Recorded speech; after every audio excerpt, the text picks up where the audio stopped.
तर हॅलो दोस्तों, कशा आहात तुम्ही सर्व? खूप दिवसानंतर आपण या ब्लॉगमध्ये भेटत आहे. तर तुम्ही बोलत असणार की डाकू बनून तू कुठं चालली? तर मी चालली आज माझ्या गावाला. त्याच्यानंतर मी बसमध्ये बसली आणि डायरेक्ट मी पोचली मेकर फाट्यावर. तिथं जेवायला गाडी थांबते, तर मी खात नाही कारण मला मळमळ होती. तर मग मी पेरू घेतला आणि बाबा बोलले की थोडंसं थांब, मी येतो घ्यायला.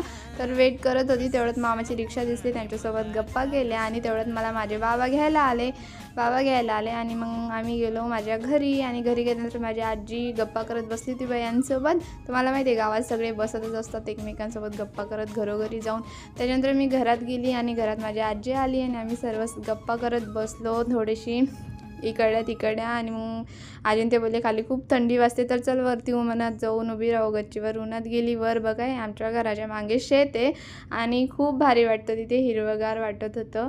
त्याच्यानंतर मग माझी आजी थोडीशी फोनचं मला सांगत होती, हे करून दे बरोबर, ते करून दे. त्यांना एवढं काही काम जमत नाही त्याच्यातले. त्याच्यानंतर ते सर्व खाली गेले. मला बोलले चल, म्हटलं थांबा तुम्ही जा, मी येतेच. तुम्ही थोडीशी रील वगैरे काढत बसली वर उभं राहून. आणि मग बाबाला खूप ताप आली होती अचानक, खूप थंडी वाजत होती, खूप काकडत होते ते. तर मग मी त्यांना गोळ्या वगैरे दिल्या. आणि तुम्ही बोलत असाल की मी का डान्स करते, कारण माझ्या भावाचा इथं स्पीकर राहिला होता आणि तो तरी ते नव्हता, तर मी तो स्पीकर घेऊन गेली आणि त्याला मी सांगितलंच नाही. त्याच्यानंतर मी लाडू वगैरे खाल्ला. बाबाला खूप थंडी वाजत होती, त्यांच्यासाठी मी काळी चाय ठेवली. आणि चाय ठेवल्यानंतर मग मी स्वयंपाक वगैरे केला. आणि हे बघा कोण आहे, तर ही मी आहे.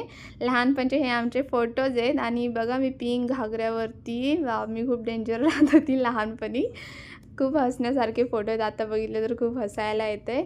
त्याच्यानंतर अजून ही माझी बहीण आहे आणि ही मी आहे. तेव्हा माझे केस खूप लांब होते, आता छोटे झालेत, तो विषय वेगळा आहे, जाऊ द्या.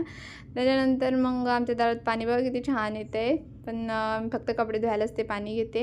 आणि नंतर मग मी स्वयंपाक केला आणि संध्याकाळून मग मी मामाच्या इकडे गेली. तर तिथे छकी अभ्यास करत होती आणि मामी कचोऱ्या बनवत होत्या, तर मी पण कचोरी वगैरे खाल्ली मस्तपैकी. त्याच्यानंतर मायाच्या इथे गेली, म्हणजे माझ्या आजीच्या इथे गेली आणि तिथे गेल्यानंतर थोडीशी थांबली, गप्पा केली आणि परत रिटर्न माझ्या घरी गेली.